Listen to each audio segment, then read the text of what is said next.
अवधूत चिंतन श्री गुरुदेव दत्त श्री स्वामी समर्थ। तुम्हा सर्वांचं आपल्या स्वामी शक्ती या चॅनलमध्ये मनापासून स्वागत आहे। स्वामी तुम्हा सर्वांच्या सर्व चांगल्या इच्छा पूर्ण करोत एवढीच स्वामींच्या चरणी प्रार्थना करते आणि आपल्या आजच्या या नवीन आणि सुंदर व्हिडिओला पुन्हा एकदा नव्याने सुरुवात करते। भक्तांनो, बघा, आजच्या या व्हिडिओमध्ये मी तुम्हाला माता लक्ष्मीला आपल्या घराकडे आकर्षित करण्यासाठी, आपल्या घरामध्ये असलेली जी प्राप्त लक्ष्मी आहे तिला स्थिर करण्यासाठी, घरामध्ये चहूबाजूने पैशांचा ओघ आणण्यासाठी आणि आपल्या घरात असलेला जो काही पैसा असेल हा पैसा नेहमी खेळता राहण्यासाठी एक अत्यंत प्रभावी उपाय सांगणार आहे। बघा, तुम्हाला ही एक वस्तू तुमच्या घरातील उत्तर दिशेला ठेवायची आहे किंवा जो उपाय सांगणार आहे तो तुम्हाला तुमच्या घरातील उत्तर दिशेलाच करायचा आहे। जर या दिशेला तुम्ही ही वस्तू ठेवली तर तुमच्या घरामध्ये असलेलं दारिद्र्य जे आहे ते संपत जाईल। तुमच्या घरातून गरिबी कुठेतरी काढता पाय घेईल। घरामध्ये असलेले जे काही कलह असतील, क्लेश असतील ते कुठेतरी थांबतील आणि घरामध्ये एकोपा निर्माण होईल। जर कुणीही तुमच्याकडनं काही पैसे घेतलेले असतील तर या उपायाने तुमचे पैसे तुम्हाला पुन्हा परत मिळतील। जर तुमच्या घरावरती किंवा तुमच्या घरातील कुठल्याही सदस्यावरती कर्जाचा डोंगर साठलेला असेल, खूप कर्ज झालेलं असेल, काही केल्या जर कर्ज फिटत नसेल, हा उपाय केल्यानंतर किंवा ही एक वस्तू उत्तर दिशेला ठेवल्यानंतर तुमच्याकडे इतकी तरी पैशांची आवक नक्कीच निर्माण होईल की तुम्ही घेतलेलं जे कर्ज आहे त्या कर्जाचे हप्ते फेडू शकाल। म्हणजे कर्जातून मुक्तता मिळवण्यासाठी, दारिद्र्याचा नाश करण्यासाठी, घरामध्ये पैशांचा ओघ वाढवण्यासाठी हा अत्यंत प्रभावी उपाय आहे। बघा, उत्तर दिशा, जी दिशा धनाची दिशा मानली जाते, उत्तर दिशा ही खरं तर कुबेर दैवतांची दिशा मानली जाते, उत्तर दिशा ही माता लक्ष्मीची दिशा मानली जाते। उत्तर दिशेला केलेल्या उपायाने आपल्या घरामध्ये धनाची आवक वाढत जाते, आपल्या घरामध्ये चहूबाजूने धनाची वृद्धी व्हायला लागते। याच उत्तर दिशेला करावायचा हा विशेष उपाय। आता काय उपाय आहे, कुठली वस्तू आपल्याला ठेवायची आहे हे सगळं पुढे सांगणार आहे। फक्त त्यासाठी व्हिडिओ स्किप न करता शेवटपर्यंत बघा आणि जे कोणी आपल्या चॅनलवरती नवीन असतील त्यांनी लगेचच आपल्या चॅनलला सबस्क्राईब करा, कारण तुम्ही आपला चॅनल सबस्क्राईब केल्यामुळे मी पुढचे जे काही व्हिडिओ बनवेन ते सर्वात आधी तुम्हा सर्वांपर्यंत पोहोचतील। बघा, हा उपाय आपल्याला कुठल्याही मंगळवारी, गुरुवारी, शुक्रवारी किंवा कुठल्याही पौर्णिमेला करायचा आहे, कारण ह्या चारही तिथी ज्या आहेत किंवा हे चारही जे दिवस आहेत ते माता लक्ष्मीसाठी समर्पित असणारे आणि माता लक्ष्मीला प्रसन्न करणारे दिवस आहेत। त्यामुळे या चौघांपैकी कुठल्याही दिवशी तुम्ही हा उपाय करू शकता। यासाठी आपल्याला सगळ्यात पहिली गोष्ट लागणार आहे ती म्हणजे एक छोटंसं इतक्या आकाराचं एक मडकं, ज्याला आपण सुगड असं देखील म्हणतो। ठीक आहे, जिथे मातीची भांडी जिथे भेटतात तिथे तुम्हाला सहज मिळेल किंवा मग जे कुंभार लोक असतात त्यांच्याकडेही तुम्हाला मिळून जाईल। समजा तुमच्या घरामध्ये एखादं व्यवस्थित चांगलं असणारं सुगड असेल तर तुम्ही ते घेतलं तरीही चालेल। कोणी त्याला माठ म्हणतं, कोणी त्याला सुगड म्हणतं, कोणी त्याला मडकं म्हणतं। हे एक माठ किंवा सुगड घ्यायचं आहे, ते स्वच्छ क्लीन करून घ्यायचं आहे। या सुगडावरती तुम्हाला 5 बोटं हळदीची आणि 5 बोटं कुंकवाची लावायची आहेत आणि याच्या आतमध्ये तुम्हाला एक हळद कुंकवाचा स्वस्तिक काढायचा आहे। ठीक आहे, यानंतर तुम्हाला काय करायचं आहे ते आता याच्यामध्ये तुम्हाला तर ज्या वस्तू सांगतेय या वस्तू घालायच्या आहेत। यात सगळ्यात पहिली गोष्ट तुम्हाला घालायची आहे 1 रुपयांचं एक नाणं। त्यानंतर एक मूठभर याच्यामध्ये तुम्हाला चणा डाळ घालायची आहे, 3 लवंगा, 3 वेलच्या, 7 काळी मिरी, अर्धा चमचाभर याच्यामध्ये बडीशोप घालायची आहे। त्यानंतर अर्धा झाकण कुंकू आणि 1 झाकण तुम्हाला याच्यामध्ये हळद घालायची आहे। थोड्याशा अक्षता घालायच्या आहेत आणि एक खोबऱ्याची वाटी घालायची आहे। ठीक आहे, सुगडामध्ये ह्या जेवढ्या वस्तू तुम्हाला सांगितलेल्या आहेत त्या सर्व वस्तू घालायच्या आहेत। पुन्हा एकदा सांगते, 1 रुपयाचं एक नाणं, मूठभर चणा डाळ, 3 लवंगा, 3 वेलच्या, 7 काळी मिरी, अर्धा चमचा बडीशोप, अर्धा झाकण कुंकू, 1 झाकण हळद, अक्षता आणि खोबऱ्याची वाटी, हे सर्व त्या सुगडामध्ये टाकून झालं की त्यानंतर एक लाल रंगाचा कागद घ्यायचा। लाल नाहीच भेटला, सफेद रंगाचा घेतला तरीही चालेल। या कागदावरती तुम्हाला आता एक मंत्र सांगत आहे, हा मंत्र लिहायचा आहे। ठीक आहे, लाल रंगाचे कागद घ्यायचा आहे, या कागदावरती तुम्हाला जो मंत्र सांगते हा मंत्र लिहायचा आहे, कमलात्मक मंत्र, जो माता लक्ष्मीचा बीज मंत्र म्हणून ओळखला जातो। ओम ह्रीम श्रीम कमले कमलालये प्रसिद्ध प्रसिद्ध ओम श्रीम ह्रीम श्रीम महालक्ष्मे नमः। गुगलवर, यूट्यूबवरती सर्च केला तर सहज तुम्हाला हा मंत्र मिळून जाईल। ओम श्रीम श्रीम कमले कमलालये प्रसिद्ध प्रसिद्ध ओम श्रीम ह्रीम श्रीम महालक्ष्मे नमः।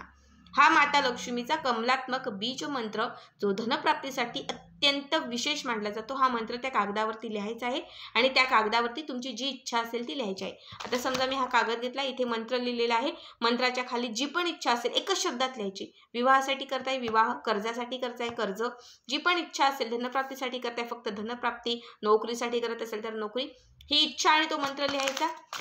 हा चौकोनी कागद करायचा आणि तो पण तुम्हाला त्या सुगडामध्ये टाकून द्यायचा आहे. ठीक आहे.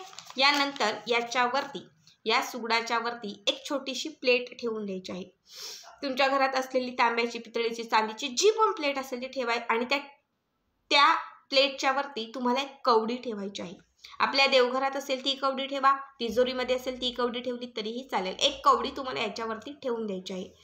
आता काय करायचं, कवडी ठेवून दिली की त्यानंतर तुम्हाला एक शुद्ध तुपाचा दिवा लावायचा आहे. तूप घ्या, तेल घेतलं तरीही चालेल. तुपाचा दिवा तुम्हाला याच मडक्याच्या समोर, याच सुगडाच्या समोर ठेवून द्यायचा आहे. समजा आता मी हे सुगड ठेवलेलं आहे, याच्या समोर हा दिवा प्रज्वलित करा. सुगड ठेवलेला आहे, त्याच्यावरती प्लेट ठेवलेली आहे, त्याच्यावरती मी एक कवडी ठेवलेली आहे आणि यांच्या समोर हा दिवा प्रज्वलित असेल. ठीक आहे. सगळ्यात अगोदर काय करायचं, हा जो दिवा लावलेला आहे तो त्या सुगडाला असा ओवाळून घ्यायचा आहे.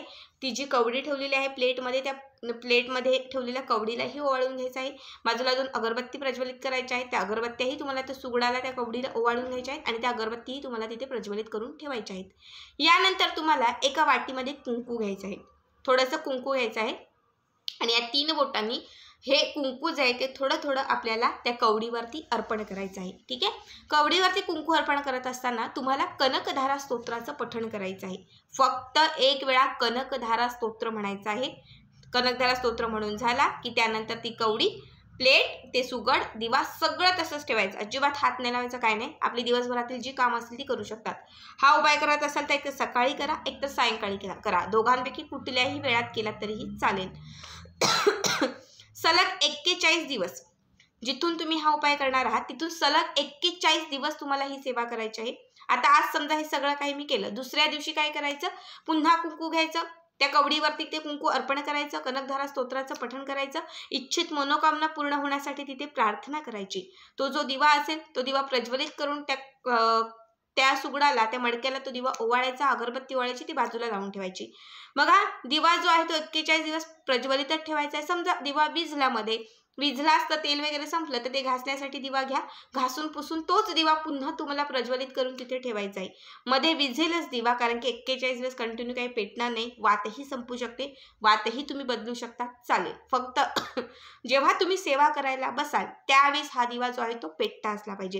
रोज फक्त एकच गोष्ट करायची आहे, 41 दिवस कुंकू एका वाटीमध्ये घ्यायचं आणि ते कुंकू त्या कवडीवरती अर्पण करायचं. अर्पण करत असताना कनकधारा स्तोत्राचं पठण करायचं. असं सलग 41 दिवस करायचं. किती? 41 दिवस.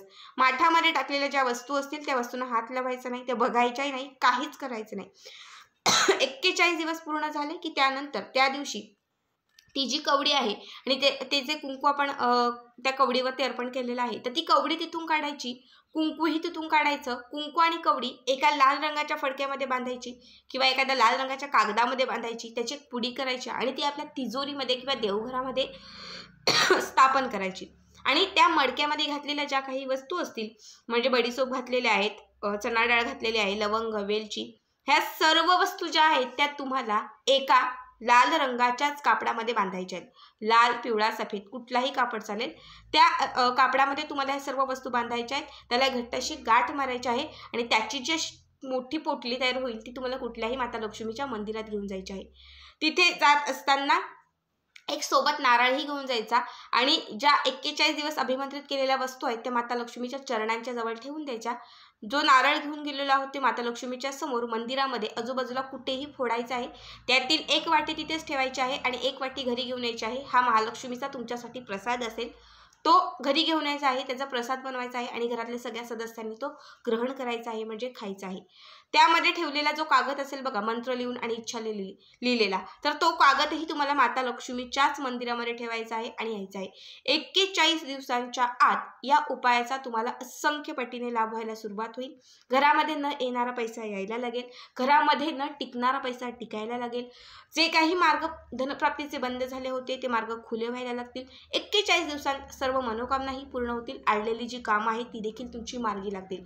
41 दिवस खूप जास्त झाले, तुम्हाला 8 ते 10 दिवसात याचा भरपूर लाभ व्हायला सुरुवात होईल. मात्र सेवा जी आहे किंवा उपाय जो आहे तो न चुकता 41 दिवस कंटिन्यू करायचा आहे. मध्ये मासिक धर्म समजा आला तर ते 3 ते 4 दिवस स्किप करायचे आहेत आणि त्याचे पुढचे जे दिवस आहेत ते काउंट करायचे आहेत. अत्यंत प्रभावी असणारा हा उपाय आहे, जो आपल्याला उत्तर दिशेलाच बसून करायचा आहे. हे मडकं आणि हा माठ जो आहे तो आपल्याला उत्तर दिशेलाच ठेवायचा आहे आणि त्याच दिशेला हा 41 दिवस आपल्याला उपाय करायचा आहे. अत्यंत साधा सोपा उपाय आहे, मात्र धनप्राप्तीसाठी हा विशेष उपाय आहे. सगळ्यांना सांगेल की हा उपाय आवर्जून करा. श्री स्वामी समर्थ. जय जय स्वामी समर्थ.